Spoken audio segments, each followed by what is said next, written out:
নামাজ হচ্ছে অপকর্মের প্রতিবন্ধক। নামাজ পড়লে অন্যায় কাজ থেকে বাঁচার পর, অন্যায় থেকে বাঁচাই কিসে? নামাজ। আল্লাহ রাব্বুল আলামিন বলেন, উতলু মা উহিয়া ইলাইকা মিনাল কিতাবি ওয়া আকিমিস সালাম ইন্নাস সালাতা তানহা আনিল ফাহশাই ওয়াল মুনকার। হে নবী, এই কিতাব তেলাওয়াত করো, যা তোমার প্রতি অবতীর্ণ করা হয়েছে, এই কিতাব তেলাওয়াত করো আর নামাজকে প্রতিষ্ঠা করো।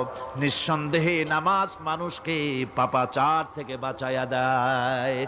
অশ্লীলতা, পাপাচার থেকে মানুষকে বাঁচায় কে? জোরে চিল্লায় এখন কে? নামাজ। এই নামাজ মানুষকে অন্যায় কাজ থেকে বাঁচায় দেয়। নামাজ যে মানুষকে অন্যায় কাজ থেকে বাঁচায়, কেমনে বাঁচায়? আমরা যে